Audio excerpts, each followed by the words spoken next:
போதுமான அளவு இருக்கா? போதுமான அளவு இல்லைங்களா? புருஷோத்தமரான முழுமுதற் கடவுள் கூறினார், பிதாவின் மகனே, எனது அன்பு அர்ஜுனா, லட்சக்கணக்கான வடிவில் பலதரப்பட்ட நிறத்துடன் தோன்றும் எனது பல வகையான திவ்ய ரூபத்தினை, எனது வைபவத்தினை இப்போது காண்பாயாக. பொருளுரை: கிருஷ்ணரை அவரது விஸ்வரூபத்தில் பார்க்க விரும்பினான் அர்ஜுனன். அந்த விஸ்வரூபம் திவ்யமான ரூபம் என்ற போதிலும் பிரபஞ்சத்தின் தோற்றத்திற்காக உண்டானதாகும். எனவே இந்த ஜட இயற்கையின் நிலையற்ற காலத்திற்கு அது உட்பட்டதாகும். ஜட இயற்கை தோன்றி மறைவதைப் போலவே கிருஷ்ணனுடைய இந்த விஸ்வரூபமும் தோன்றி மறையக்கூடியதாகும். ஆன்மீக வானில் நித்தியமாக நிலை பெற்றுள்ள கிருஷ்ணரது மற்ற உருவங்களை போன்றது அல்ல இது. ஒரு பக்தனை பொறுத்தவரை விஸ்வரூபத்தை காண வேண்டிய ஆவல் அவனிடம் இல்லை. ஆனால் கிருஷ்ணரை இவ்வாறு காண அர்ஜுனன் விரும்பியதால் கிருஷ்ணர் இந்த ரூபத்தை அவனுக்கு காட்டுகின்றார். இந்த விஸ்வரூபம் எந்த ஒரு சாதாரண மனிதனாலும் காணப்படக்கூடியது அல்ல. இதை காண்பதற்கான சக்தியை கிருஷ்ணர் தான் அளிக்க வேண்டும். ஓம் தத்சத். ஓம் ஸ்ரீ குரவே நமः. ஸ்ரீ சைத்தன்ய மனோபீஷ்டம் ஸ்தாபிதம் येन भूतले स्वयं रूपकथामह्यं ददाति स्वदान्तिकं वन्देहं श्रीगुरोन् श्रीयुतापदकमलं श्रीगुरोन् वैष्णवांश्च श्रीरूपं साग्रजातं सगना रघुनाथां विदतं सजीवं साद्वैतं सावधूतं परिजनासहितं कृष्ण चैतन्यदेवं श्री राधा कृष्ण पादान् सगना ललिता श्री विशाखान्वितांश्च हे कृष्ण करुणा सिन्धु दीनबन्धो जगत्पते गोपेश गोपिका कान्त राधाकान्त नमोऽस्तुते। तप्त काञ्चन गौराङ्गी राधे वृन्दावनेश्वरी वृषभानुसुते देवी प्रणमामि हरिप्रिये। वाञ्छाकल्पतरुभ्यश्च कृपासिन्धुभ्यः च पतितानां पावनेभ्यो वैष्णवेभ्यो नमो नमः। श्री कृष्ण चैतन्य प्रभु नित्यानंद श्री अद्वैत गदाधर श्रीवासादि गौरभक्तवृंद। हरे कृष्णा कृष्णा कृष्णा हरे हरे हरे राम राम राम हरे हरे। करोति वात्सल्यं परमानंदम ओम विष्णुपादाय कृष्णपृष्ठाय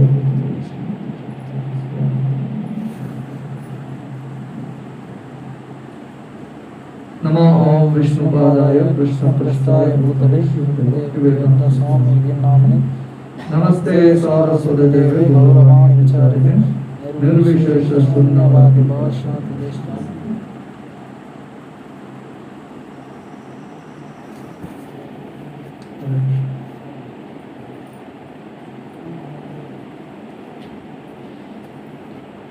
संज्ञा அர்ஜுனனிடத்துல பகவான் ஸ்ரீ கிருஷ்ணர் சொல்றார், தன்னுடைய விஸ்வரூபத்தை பார்க்க விரும்பிய அர்ஜுனனுக்கு பகவான் இங்க பதில் சொல்றார்.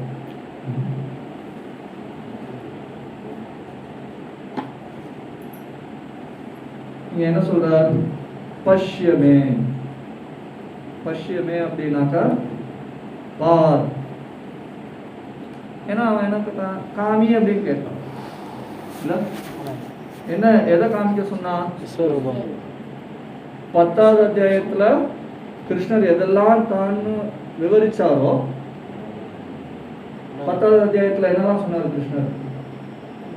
ஏதாவது ஒரு ரெண்டு சொல்ல முடியுமா? ஞாபகம் இருக்கா?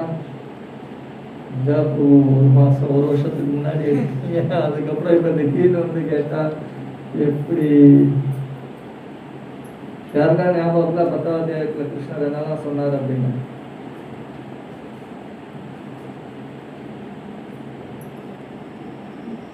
மலைகள்ல என்னன்னு சொன்னாரு? ஓகே.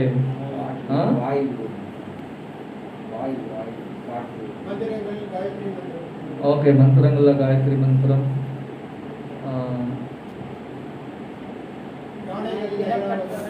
யானைகள்ல ஐராவதம், பிறப்பற்றவன் அழிவட்டன். அது 10வது அத்தியாயத்துல சொல்லலாம், அது முன்னாடி சொல்லுவோம். 10வது அத்தியாயத்துல இருக்கா அது?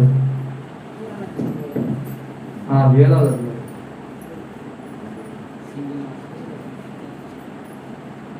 விலங்குகள்ல நான் என்னன்னு சொன்னாரு? சிங்கம். ஓகே. முனிவர்கள்ல பிருகுமுனி. Okay, very good. தளபதிகள்ல கார்த்திகேயன். ஸ்டாலின் எல்லாத்துக்கும் தளபதினா அதுதான் ஞாபகம். தளபதிகள்ல நான் கார்த்திகேயன். Very good.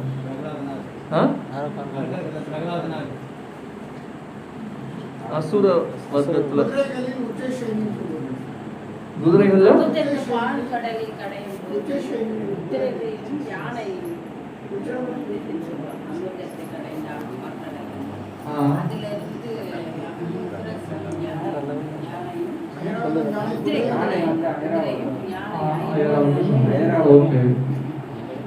சோ இந்த மாதிரி ஒவ்வொரு விஷயத்திலையும் எப்படி பெஸ்ட். நட்சத்திரங்கள்ல நான் வந்து நிலா, அப்புறம் வந்து சூரியன். இது ஒன்னொன்னுலயும் ஒண்ணு கிருஷ்ணன் வந்து சொல்லிட்டே வர. சரியா? அப்ப இவ்வளவு அற்புதமான எல்லாத்தையும் பெஸ்டா இருக்கக்கூடிய விஷயங்கள்லாம் உள்ளடக்கிய ஒரு ரூபம் இருக்குதா? அது மாதிரி ஒரு ரூபம் இருந்துச்சு அப்படின்னு சொன்னாக்கா அந்த ரூபத்தை எனக்கு காட்டுங்க அப்படிங்கிறத அர்ஜுனன் கேட்கிறான். ஸோ காட்டுங்க அப்படின்னு சொன்னாக்கா அதுக்கு பதில் என்ன வரணும்? இந்தா பார்த்துக்கோ. ரைட், அதான பதில் வரணும். ஆமாவா இல்லையா? ஸோ இங்க கிருஷ்ணர் சொல்றாரு பஷ்யமே. பஷ்யமே அப்படின்னு என்ன அர்த்தம்? பாரு. ரைட். ஸோ அர்ஜுனன் கேள்வி கேட்டா கிருஷ்ணர் பதில் சொல்றாரு பஷ்யமே. பார்த்த. எதை பார்க்க சொல்றாரு? ரூபாணி. ஸ்லோகத்துல சொல்லிருப்பாங்க ரூபாணி, இந்த ரூபத்தை பார்ப்பாயாக. ஸோ அந்த ரூபம் எப்படிப்பட்ட ரூபம் அதை விளக்கம் கொடுக்கிறார். சதசோத சஹஸ்ரசஹ. என்ன அர்த்தம் அதுக்கு? அந்த ஸ்லோகா பாருங்க, அப்படியே அந்த ஃப்ளோவே கரெக்டா முன்னாடி கேட்ட கேள்விக்கும் அடுத்து வர பதிலுக்கும் எப்படி கரெக்டா அது போகுதுன்னு பாருங்க. எதை பார்க்க சொல்றாரு? ரூபாணி. அந்த ரூபம் எப்படிப்பட்ட ரூபம்ங்கிறத விளக்கம் கொடுக்கிறாரு. சஹஸ்ரதத சதசஹ சஹஸ்ரசஹ. சதசஹ அப்படின்னா என்ன அர்த்தம்? நூற்றுக்கணக்கான. அத அப்படின்னா என்ன அர்த்தம்? மேலும். சஹஸ்ரசஹ ஆயிரக்கணக்கான. நூற்றுக்கணக்கான ஆயிரக்கணக்கான அப்படின்னு அர்த்தம். 100 × 1000 அப்படின்னா என்ன? லட்சக்கணக்கான. இப்பதான் வந்து சைபர் வந்து நிறைய சேர்த்துக்கிட்டே போகலாம். மில்லியன், பில்லியன், ட்ரில்லியன் இது அப்படியே போயிட்டே இருக்கிறாங்க. அப்பெல்லாம் வந்து சஹஸ்ரா அப்படின்னாலே அது ஹியூஜ் நம்பரை குறிக்கும், ஒரு பெரிய எண்ணிக்கையை குறிக்கக்கூடியது. அதுக்கு மேலே அளவு இருந்துச்சு. கோடி, சத கோடி, சகசிர கோடி இதெல்லாம் இருந்துச்சு, இல்லை கோடான கோடி. ஆனால் இங்கே என்ன யூஸ் பண்ணுறாரு அப்படின்னாக்கா சதசஹ அத சஹஸ்ரசஹ. நூற்றுக்கணக்கான ஆயிரக்கணக்கான என்னது நானா விதானி பலதரப்பட்ட பலவிதமான வர்ணங்கள். அடுத்து ஆக்ருதீனி உருவங்கள். இதெல்லாம் எப்படி இருந்துச்சு? திவ்யானி. ஸோ பலதரப்பட்ட நிறங்கள்ல பலதரப்பட்ட உருவங்களை ஆயிரம் நூற்றுக்கணக்கான ஆயிரக்கணக்கான அந்த உருவங்களை நீ பாரு. புரியுதா? ஸோ அப்ப இதுல கிருஷ்ணர் எந்த மாதிரியான ஒரு உருவத்தை காண்பித்தார் அப்படிங்கிறதுக்கு ஒரு வர்ணனை இருக்கிறது. என்ன மாதிரியான உருவம்? அந்த உருவத்துல நாம ஒரு உருவம் விஸ்வரூபம்னு சொல்றோம். அது எப்படி அப்படின்னாக்கா நூற்றுக்கணக்கான ஆயிரக்கணக்கான உருவங்கள், அதுவும் ஒரே நிறத்துல கிடையாது, பலதரப்பட்ட நிறங்கள்ல அதெல்லாம் அப்படியே வரிசையா எல்லா இடத்துலையும் பரவி இருந்துச்சு. அந்த வர்ணனை பின்னாடி வருது, ஒன்று ஒன்றா வரும், எப்படிலாம் இருந்துச்சு அந்த விஸ்வரூபம் அப்படிங்கிறது. இங்க அதுல எத்தனை ரூபங்கள் உருவங்கள் இருந்துச்சு. ஸோ இதெல்லாம் என்னென்ன ரூபங்கள், அர்ஜுனன் என்னெல்லாம் கேட்டானோ பார்க்கணும்னு நினைச்சானோ அது எல்லாம் அதுக்குள்ள அடங்கியிருக்கு. ஸோ அப்ப இந்த ரூபத்துக்கு நம்ம எப்படி சொல்லலாம் அப்படின்னாக்கா, இது ஒரு ரூபமாக இருந்தாலும் கூட இதுல நிறைய உருவங்கள் இருந்துச்சு. அப்படின்னா என்ன அர்த்தம்? ஒருத்தருக்குள்ள நிறைய எல்லாருமே உள்ள இருந்தது. ஸோ அதனாலதான் இந்த ரூபத்துக்கு பேர் என்ன சொல்றோம் அப்படின்னாக்கா விஸ்வரூபம். ஸோ அப்படின்னா என்ன அர்த்தம்? இந்த ஒட்டுமொத்த பிரபஞ்சமும் எப்படி உருவாச்சுதோ இல்ல எங்கிருந்து உருவாச்சோ அந்த மாதிரியான ஒரு ரூபம். ஸோ அதுக்கு பேர் தான் என்ன அப்படின்னாக்கா விஸ்வரூபம். ஸோ இங்க பிரபுபாதர் சில டெக்னிக்கல் டீடைல்ஸ் கொடுக்குறாரு. இந்த ரூபம் இந்த பௌதிக உலகத்தை சார்ந்த ஒரு ரூபம். ஏன்னா இதுல பௌதிக உலகத்தில் இருக்கக்கூடிய வஸ்துக்கள் எல்லாத்தையுமே விவரிக்கிறார். இல்ல நட்சத்திரம், நிலா, இல்ல மிருகங்கள், இல்ல குதிரை, யானை,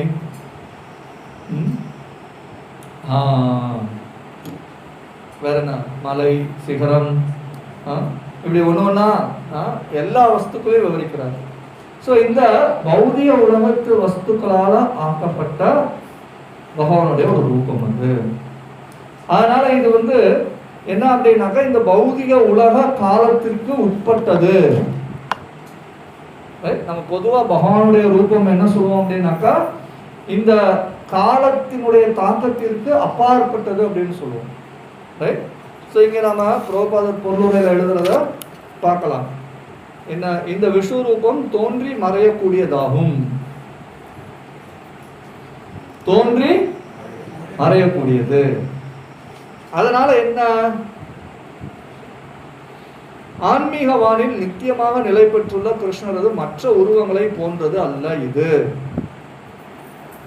சோ அப்படின்னா என்ன அர்த்தம்? இந்த பௌதிக உலகத்துக்குள்ள இந்த பௌதிக உலகம் எப்ப தோன்றுகிறதோ அப்ப இந்த ரூபம் தோன்றி இந்த பௌதிக உலகம் மறையும் பொழுது இந்த ரூபம் மறைச்சு போயிடும். சோ இது இந்த பௌதிக உலக தோற்றத்தினுடைய கால அளவுக்கு உட்பட்டதுங்கிறனால பொதுவா தூய பக்தர்கள் இந்த ரூபத்தை பார்க்கணும்னு விருப்பப்பட மாட்டாங்க. தூய பக்தர்கள் எந்த மாதிரியான ரூபத்தை பார்க்க விரும்புவார்கள்?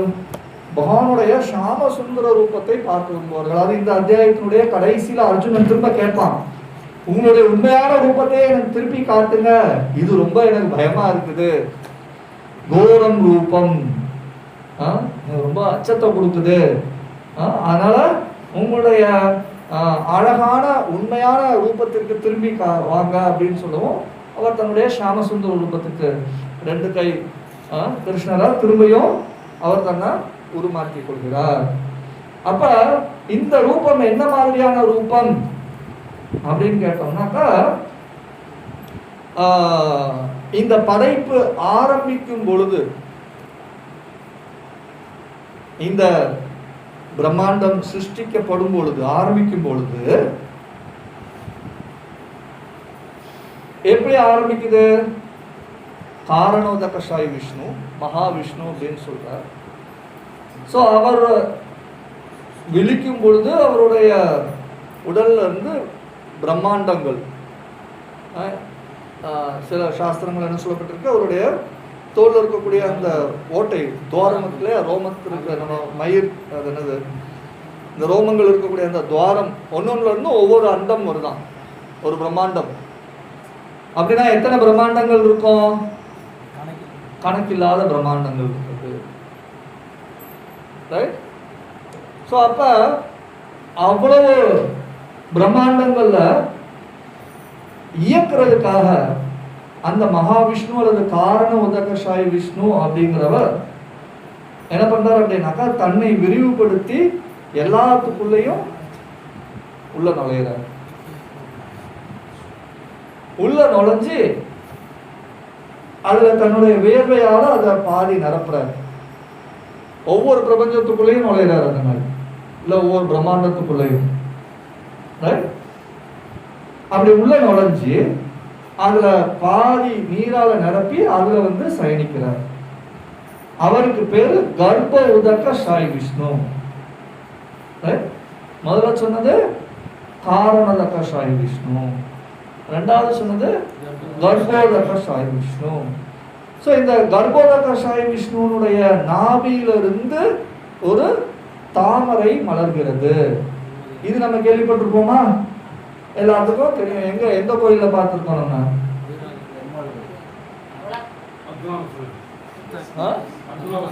பத்மநாப சாமி கோயில்ல.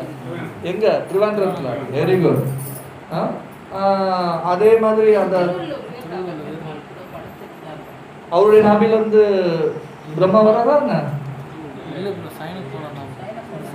சயன கோலம் வேற, அது என்ன சொல்றது, நாபில இருந்து பிரம்மா வர்றதுங்கிறது வேற. 3 விஷ்ணு இருக்கிறாங்க இந்த பௌதிக உலக சிருஷ்டியில. ஒன்னு காரணோதக சாய் விஷ்ணு, ரெண்டாவது கர்ப்போதக சாய் விஷ்ணு, மூணாவது ஷீரோதக சாய் விஷ்ணு. சரியா? சோ 3 பேருமே சயனித்து இருக்கிறாங்க. ஒருத்தர் பார்க்கடல்ல சயனித்து இருக்கிறாரு, ஒருத்தர் கர்ப்ப கடல்ல சயனிச்சிருக்கிறாரு, இன்னொருத்தர் காரண கடல்ல சயனிச்சிருக்கிறாரு. சயனத்துக்கு பேர் தான் சாய். சயனித்து இருக்கக்கூடிய விஷ்ணுவுக்கு பேரு சாய் விஷ்ணு. எங்க சயனித்து இருக்கிறாரோ அதை வச்சு அந்த பேரு. காரண கடல்ல சயனித்து இருந்தாருன்னா காரணதக சாய் விஷ்ணு. உதகனா கடல். சரியா? கர்ப்ப கடல்ல அவர் சயனித்து இருந்தாருன்னா கர்ப்போதக சாய் விஷ்ணு. பார்க்கடல், பார்க்கடல் வந்து ஷீர, பால்ல வந்து ஷீரம் அப்படின்பாங்க சமஸ்கிருதத்துல. ரைட்டா? அதனால பார்க்கடல்ல சயனித்து இருக்கக்கூடிய விஷ்ணுக்கு பேர் என்ன? ஷீரோதக சாய் விஷ்ணு. ஷீரா அப்படின்னா பால். புரியுதா? சோ 3 விதமான விஷ்ணு நம்மளுடைய படைப்புல என்ன சொல்றது இருக்காங்க. சோ இந்த ஷீரோதக சாய் விஷ்ணு தான் நம்ம எல்லார் இதயத்துக்குள்ளேயும் பரமாத்மாவா உட்கார்ந்து இருக்காரு. புரியுதா? இந்த பிரபஞ்சத்துக்குள்ள ஒரு பார்க்கடல் இருக்குது, அது பேரு ஸ்வேத தீபம்னு சொல்லுவாங்க. அந்த பார்க்கடல்ல இருக்கக்கூடிய அந்த ஷீரோதக சாய் விஷ்ணு தான் பலவாக பிரிந்து நம்ம எல்லாருடைய இதயத்துக்குள்ளேயும் பரமாத்மாவா இருக்கிறார். சரியா? ஆனா இவர் விஸ்தாரம் ஆகிறதுக்கு முன்னாடி இந்த கர்ப்ப கடல்ல படுத்திருக்கிறார் இல்லையா, அவருடைய நாபியில இருந்து ஒரு தாமரை மலருது. இல்ல இது நம்ம எல்லாரும் கேள்விப்பட்டிருப்போம் இல்லையா? சோ அப்ப அந்த நாபியில இருந்து அந்த தாமரை மலர்றதுக்கு முன்னாடி தாமரையில யாரு தோன்றுறா? பிரம்மதேவர். அவர் தான் வந்து இந்த உயிர்வாளிகள் எல்லாத்தையும் படைக்கக்கூடியவர், நம்ம படைப்புக்கு அதிபதினு சொல்றோம் இல்லையா? ஆனா அவர் அப்படி படைக்க ஆரம்பிக்கிறதுக்கு முன்னாடி அவர் எதால நம்ம இந்த உடல்லாம் படைச்சாரு? எந்தெந்த வஸ்துக்கள்லாம் உபயோகப்படுத்தினாரு? வஸ்துக்கள், பஞ்சபூதங்கள், நிலம், நீர், நெருப்பு, காற்று, ஆகாயம், மனம், புத்தி, அகங்காரம், இதெல்லாத்தையும் உபயோகப்படுத்தி தான் அவர் பல உயிர்வாளிகளை உண்டாக்குறாரு. நம்ம எல்லாமே அதில் அடக்கம் இல்லையா? நம்ம 7வது அத்தியாயத்தில் படிச்சிருக்கோம் இல்லையா, நம்ம உடல் எதனால் ஆக்கப்பட்டது. ஆனா இந்த பொருட்கள் எல்லாம் எந்தெந்த பிரம்மாவுக்கு கிடைக்குது? இப்ப இன்ஜினியர் வர்றாரு, வீடு கட்டுறாரு அப்படின்னு சொன்னாக்கா அவர் சொந்த பைசா போட்டா கட்டி கொடுத்துட்டு போறாரு இல்ல. ஓனர் வந்து முதலே ப்ரொக்யூர் பண்ணி வாங்கி வாங்கி எல்லாத்தையும் வச்சிருப்பாரு இல்ல. என்ன வந்திருக்கும்? சிமெண்ட் மூடை வந்திருக்கும், மணல் வந்திருக்கும், ஜல்லி வந்திருக்கும், கம்பி வந்திருக்கும். இன்ஜினியர் என்ன பண்ணுவாரு? அவர் உதவியாளர்கள் எல்லாத்தையும் கூப்பிட்டு வந்து என்ன பண்ணுவாரு? பிளான் ஒன்று வச்சு இந்த வீடு இப்படி இருக்கணும் அப்படின்னு சொல்லி கட்டி முடிச்சுட்டு. ஸோ அப்போ அவர் உபயோகப்படுத்துறதெல்லாம் ஓனருடைய பொருட்கள் தான். அதே மாதிரி பிரம்மாவுக்கு வந்து இந்த மூலப்பொருட்கள் எல்லாத்தையும் தானா உற்பத்தி பண்ண முடியாது. ஸோ அது எங்கிருந்து வருது அப்படின்னாக்கா, இந்த கர்ப்போதகசாயி விஷ்ணு தன்னுடைய பகிரங்க சக்தியின் மூலமாக இந்த ரூபத்தை உருவாக்குறாரு. அதுல இருந்து தான் எடுத்து என்ன பண்றாரு அப்படின்னா பிரம்மதேவர் இந்த எல்லா சிருஷ்டியும் பண்றாரு. ஸோ இது வந்து ஸ்ரீமத் பாகவதத்துல விளக்கப்பட்டிருக்கிறது. ஸோ அதனாலதான் இங்க என்ன சொல்றாரு அப்படின்னாக்கா, பிரபுபாதர் ஆன்மீக வானில் நித்தியமாக நிலை பெற்றுள்ள கிருஷ்ணது மற்ற உருவங்களை போன்றது அல்ல இது. இந்த விராட்ட ரூபம் அப்படிங்கிறது அல்லது விஸ்வரூபம் அப்படிங்கிறது இந்த உலகத்துக்கு உட்பட்ட ஒரு இது. ஏன் இதெல்லாம் இந்த உலகத்துல சிருஷ்டி பிரம்மா பண்றதுக்கு தேவையான எல்லா வஸ்துக்களாலும் ஆக்கப்பட்டது. புரியுதா? சோ அதனால இந்த விஸ்வரூபத்தை வந்து யாரால பார்க்க முடியும் அப்படின்னாக்கா, யாருக்கு வந்து பகவான் கருணை கொடுக்கிறாரோ அவங்களாலதான் பார்க்க முடியும். இத பொதுவா யாரு பார்க்க விருப்பப்படுவாங்க அப்படின்னாக்கா, நிறைய யோகிகள் இந்த விஸ்வரூபத்தை தியானிப்பார்கள். ஏன்னா அவங்களுக்கு வந்து இன்னும் பகவானுடைய அழகான ரூபத்துல மனசை நிலைநிறுத்துறதுக்கு முடியல அவங்களால. அது வந்து அவங்களுக்கு ரொம்ப என்ன சொல்றது, புத்தி பேதிக்கிறதா இருக்குது. இந்த நபர் எப்படி வந்து கடவுளா இருக்க முடியும்? அவங்களுக்கு வந்து இன்னும் என்ன சொல்றது, அந்த மாதிரியான ஒரு எண்ணம் அவங்களால புரிந்து கொள்ள முடியாதவர்கள் என்ன பண்றாங்க அப்படின்னாக்கா, இந்த விஸ்வரூபத்தை நினைத்து தியானிக்கிறார்கள். ஓ, பகவானுடைய தலையில வந்து பிரம்மலோகம் இருக்கிறது, அவருடைய கழுத்துல இது இருக்குது, ஒவ்வொரு லோகம் எங்கெங்க இருக்குது, கீழே இருக்கிற பகுதிகள் எல்லாம் அதில் விதலை சுதலை தளத்தில் இந்த லோகங்கள்லாம் இருக்குது. ஸோ பூமி இங்கே இருக்குது. ஸோ இதெல்லாம் இதெல்லாம் பகவானுடைய ரூபம். ஸோ ஒவ்வொன்றும் ஒவ்வொரு இடத்துல இருக்குது. அவருடைய ரோமங்கள் வந்து மரங்கள், செடி கொடிகள், அவருடைய பரந்த மார்பு வந்து மலைகள்.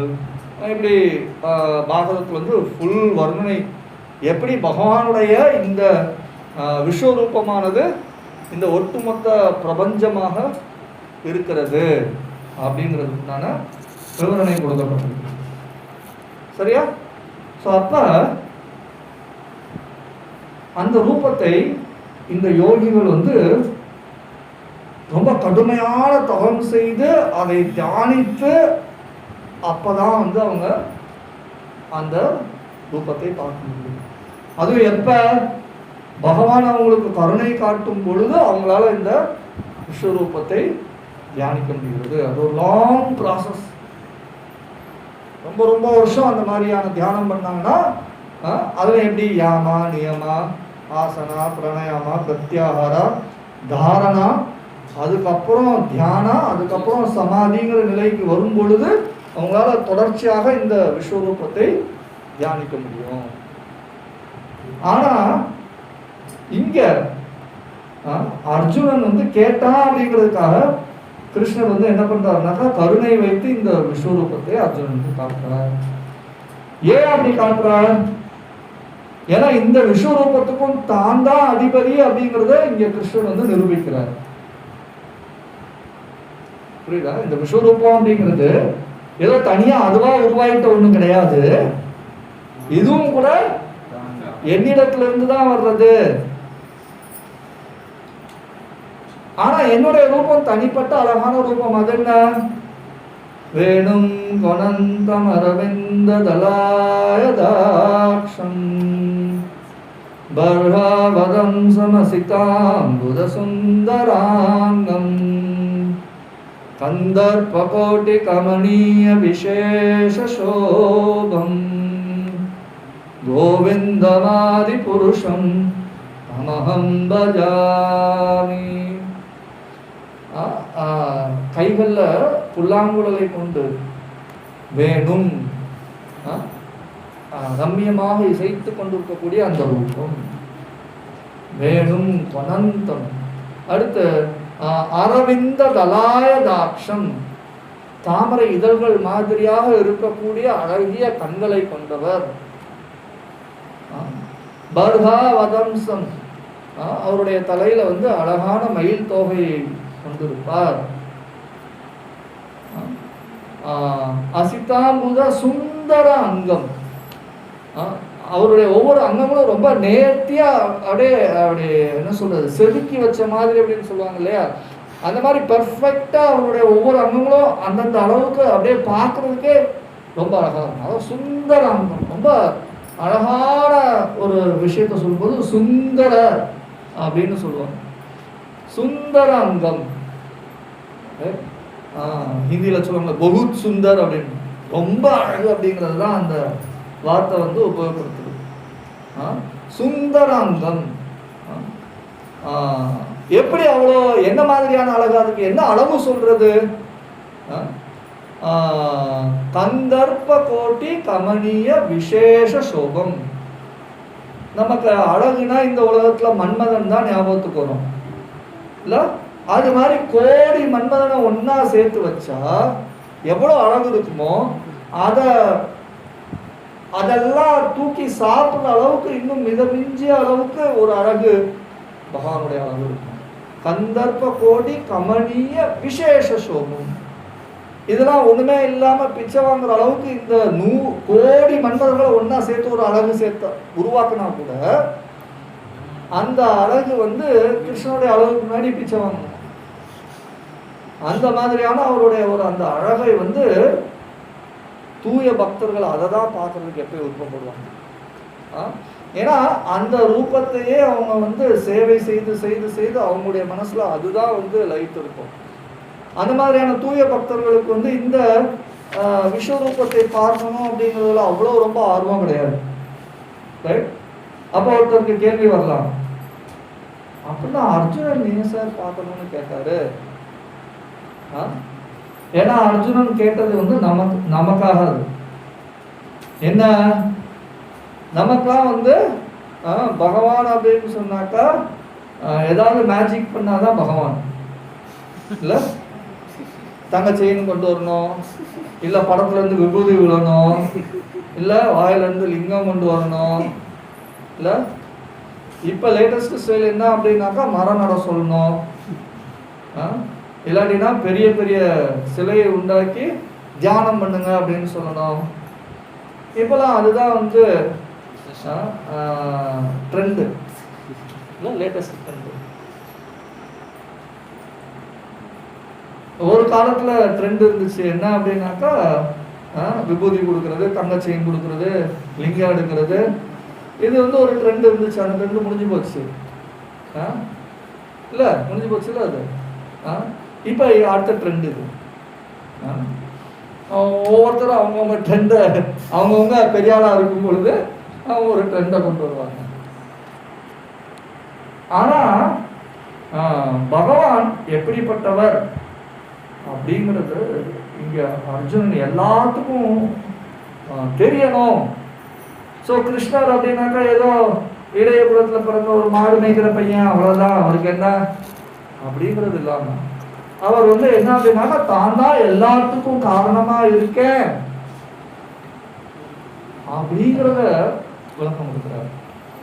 நம்ம கிருஷ்ணருடைய லீலைகள்ல பார்க்கலாம். என்ன அப்படின்னாக்கா பிரம்மதேவருக்கு தான் எப்படி லட்சக்கணக்கான கோடிக்கணக்கான விஷ்ணுவாக தான் இருக்கிறேன் அப்படின்னு சொல்லி பிரம்மதேவர் காமிச்சார். பிரம்மதேவர் ஒரு தடவை என்ன பண்ணார் அப்படின்னாக்கா, எல்லா இடையப்பசங்களும் எல்லா கண்ணுக்குட்டியும் தூக்கி ஒழிச்சு வச்சிருவார் குகையில. கிருஷ்ணர் எல்லாத்தையும் தேடி பார்த்துட்டு யாரையும் கிடைக்காம என்ன பண்ணுவார் அப்படின்னாக்கா, தானே எல்லா பசங்களும் எல்லா கண்ணுக்குட்டியும் தன்னை விரிவாக்கம் பண்ணி வீடு போயிடுவார். இந்த லீலை 1 வருஷம் நடக்கும். பிரம்மாவுக்கு அப்படிங்கிற மாதிரி ஒரு ஒரு குறுகிய காலம். பிரம்மா அப்படி போயிட்டு சரி பையன் இப்போ என்ன பண்ணுறான் பார்க்கலாம், தேடி தேடி களைச்சி போயிருப்பான், தனியாக நின்று ஐயோ ஓடு அழுதுட்டு இருப்பான், நான் மட்டும் இருக்கிறேனே, எங்கே இந்த கண்ணுக்குட்டி, எங்கே இந்த இடைய பசங்களாம் காணுமே, வீட்டுக்கு எப்படி போகிறதுன்னு உட்காந்து அழுதுட்டு இருப்பான் மூலையில் அப்படின்னு பார்க்கலாம் அப்படின்ட்டு வந்தாக்கா பசங்களோட விளையாடிட்டு இருக்கான். இது நான் குகையில ஒழிச்சு வச்சேன், இங்கே வந்தாங்க பசங்க. நேரம் அங்கே போனால் அங்கே எல்லாம் குகையில தூக்கிட்டு இருக்கிறாங்க. ஏன்னா இவங்க எல்லாத்தையும் என்ன நித்திரை யோகையில் போட்டு வச்சுட்டாரு. அதான் அவங்க வேறு தூங்கிட்டு இருக்கிறாங்க. இன்னும் இவங்க யோசிக்கிறாங்க, அங்கே விளையாடிட்டு இருக்காங்க, இங்கே தூங்கிட்டு இருக்காங்க. இது உண்மையா அது உண்மையா? அங்கே வர்றாரு, அங்கே விளையாடிட்டு இருக்கிறாங்க. திரும்ப போய் பார்க்குறாரு, அங்கே தூங்கிட்டு இருக்கிறாங்க.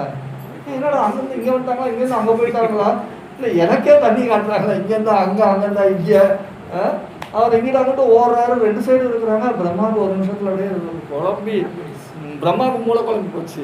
பிரம்மாவுக்கு மூளை குழம்பி போச்சுன்னா மொத்த படைப்புக்குமே பிரச்சனை ஆகிடும். அதனால கிருஷ்ணர் வந்து சரி விளையாண்டது போதும் அப்படின்னு சொல்லிட்டு என்ன பண்ணுறாருன்னா, இந்த பசங்க எல்லாம் என்ன ஆகுறாங்க, எல்லாம் விஷ்ணு ரூபம் எடுக்கிறாங்க. நாராயண ரூபம், 4 கை ரூபத்தை வெளிப்படுத்துறாரு. ஒவ்வொரு பையன்கிட்ட இருந்தும் ஒவ்வொரு கண்ணுக்குட்டியில இருந்தோம். பார்க்குறாரு பிரம்மா, என்னடா இது, நான் இந்த பையன் ஏதோ இடைய சிறுவன் மாடு மேய்க்கிறவன் அப்படின்னு நினைச்சா, இவன் என்னன்னா எல்லாம் இந்த விஷ்ணு ரூபத்தை காட்டுறானே, அதுவும் ஒண்ணு கிடையாது எல்லாம். இவர் தான் எல்லாத்துக்கும் மூலம். அப்ப பிரம்மா என்ன அப்படின்னாக்கா ஒத்துக்கிறாரு, நான் வந்து தெரியாம இந்த மாதிரி பண்ணிட்டேன், என்ன மன்னிச்சுக்கோங்க அப்படின்னு சொல்லி கிருஷ்ணனிடத்துல அவரு மன்னிப்பு கேட்கிறார். ஸோ அந்த பிரம்மதேவருக்கு எல்லாம் நாராயணங்கிறத காமிச்சாரு. சரி நாராயணரா இருந்துட்டு போட்டோம், கிருஷ்ணரா இருந்துட்டு போட்டோம், இந்த உலகத்துல எனக்குன்னே வந்துச்சு அப்படின்னு நம்ம மக்கள் கேட்பாங்க. இந்த உலகத்துல இருக்கக்கூடிய ஒவ்வொரு வஸ்துவாகவும் நான் தான் இருக்கிறேன் அப்படிங்கிறத இந்த விஸ்வரூபத்தை காண்பிக்கிறது மூலமாக அதுல எல்லாத்தையும் காட்டுறாங்க. இந்திரன், சந்திரன், வருணன், வாயு, பிரம்மா, சிவா எல்லாரும் அதுக்குள்ள உள்ளடக்கும். பாண்டவர்கள் தெரியுறாங்க, கௌரவர்கள் தெரியுறாங்க, எதிராளிகள் எல்லாம் அதுக்குள்ள தெரியுறாங்க. ஸோ அந்த விஸ்வரூபம் இங்க கிருஷ்ணர் சொல்றார்,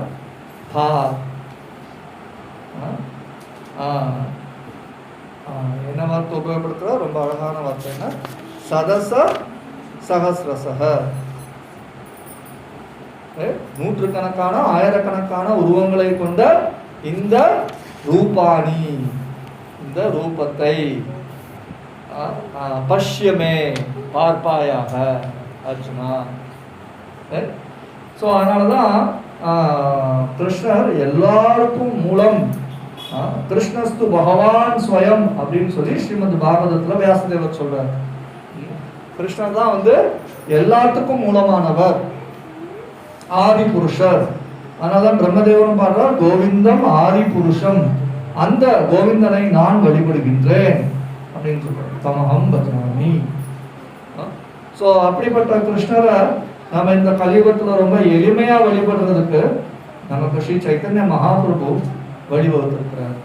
எப்படி? ரொம்ப எளிமையா அவருடைய நாமத்தை திரும்ப திரும்ப சொன்னா போதும். ஹரே கிருஷ்ணா கிருஷ்ணா கிருஷ்ணா ஹரே ஹரே, ஹரே ராம ராம ராம ஹரே ஹரே. அப்படின்னாக்கா பகவான் நேரடியா அதுல வர்றாரு. நம்ம நேரடியா பகவானை தொடர்பு கொள்றதுக்கு இது நமக்கு உதவியா. அந்த பகவான் எல்லாத்துக்கும் மூலமாக இருக்கக்கூடிய அந்த கிருஷ்ணருடைய நாமத்தை நமக்கு உச்சரிக்கிறதுக்கு வாய்ப்பு கிடைச்சிருக்குன்னா எவ்வளவு அரிய வாய்ப்பு நமக்கு. அதனால நாம இந்த நாமத்தை, யாருடைய நாமத்தை உச்சரிக்கிறோங்கிறத தெரிந்து நாம இதை ரொம்ப சீரியஸா தினசரி விடாம நாம ரொம்ப கவனத்தோட இந்த நாமத்தை வச்சுக்கணும். இந்த நாமத்தை சொல்லும் பொழுது அதுல கிருஷ்ணர் இருக்கிறார். ஒவ்வொரு நாமத்தை உச்சரிக்கும் பொழுதும் அதுல கிருஷ்ணர் இருக்கிறார். நம்ம 16 மாலை சொல்றோம், இல்ல 2 மாலை சொல்றோம், இல்ல 4 மாலை சொல்றோம், எத்தனை தடவை சொன்னாலும் அத்தனை தடவையும் கிருஷ்ணர் நம்ம கூட இருக்கிறார், பக்கத்திலே உட்கார்ந்துட்டு இருக்கிறார். ஸோ அதனால நாம எதற்காகவும் பயப்பட தேவை. நம்ம பகவானுடைய நாமத்தை ரொம்ப கவனத்தோட உச்சரிச்சோம் அப்படின்னா அதுவே போதுமானது. நம்மளுடைய பிறவி பயனை நம்மளால ரொம்ப எளிமையா அடைய முடியாது. அதுக்குண்டான வழிதான் இந்த ஹரிநாமம். ஹரே நாம ஹரே நாம ஹரே நாமேவ கேவலம் கலவு நாஸ்தேவ நாஸ்தேவ நாஸ்தேவ கதுரண்யத. இந்த இவ்வளவு பெரிய விஸ்வரூபத்தை உள்ளடக்கிய அந்த நாமம். ஏன்னா கிருஷ்ணருக்கும் நாமத்துக்கும் வேறுபாடு கிடையாது. சோ இங்க நாம கிருஷ்ணா ஹரே கிருஷ்ணா அப்படின்னு சொல்றோம் அப்படின்னாக்கா அதுல அந்த விஸ்வரூபம் உள்ளடங்கி இருக்கிறது. அந்த கிருஷ்ணரை நம்ம இங்க அவருடைய நாமத்தை சொல்லி வழிபட்டு இருக்கோம். அது ரொம்ப எளிமையான ஒரு வழிபாட்டு முறை. நாம தினசரி சொல்றதுக்கு நமக்கு ஸ்ரீ சைத்தன்ய மகாபிரபு ஒரு அற்புதமான வாய்ப்பை ஏற்படுத்தி கொடுத்திருக்கிறார். அந்த வாய்ப்பை பயன்படுத்தி நாம பகவானை சென்றடைவதற்கான இந்த வழியை ஏற்றுக்கொண்டு அதை அடைய வேண்டும். ஓகே, ஹரே கிருஷ்ணா. ஏதாவது கேள்வி இருக்குதா?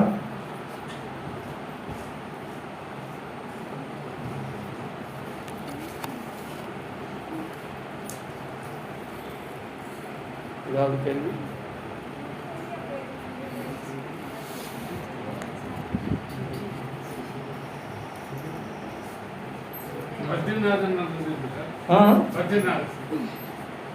பத்ரிநாதர்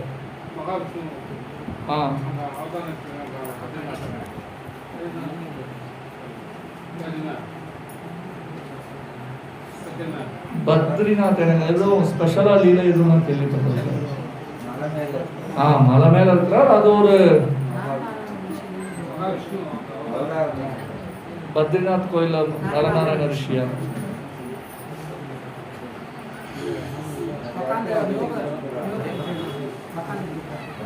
ஏன் அப்புறம் பத்ரிநாத் நரநாராயண ரிஷி சொல்லுவாங்க?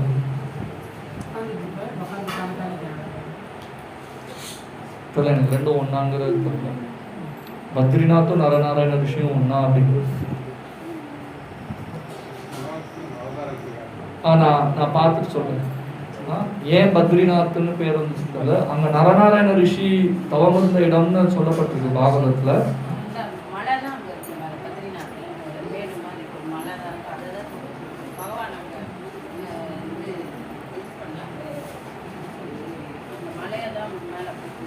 மலையை தான் போய் கொண்டு போவேன்.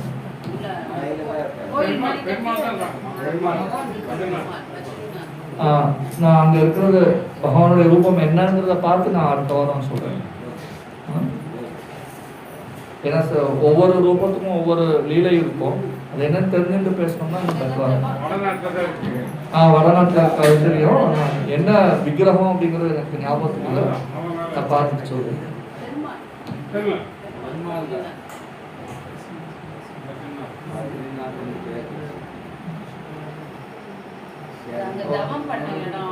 தவம் பண்ண இடம். ஓகே, அப்போ நான் பார்த்து சொல்றேன். எல்லாரும் பார்த்து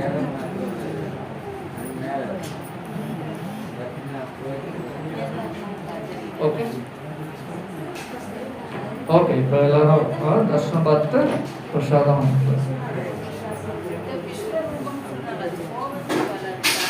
விஸ்வரூபம் கோபத்துல காட்டுறதா கேட்குதா? இல்ல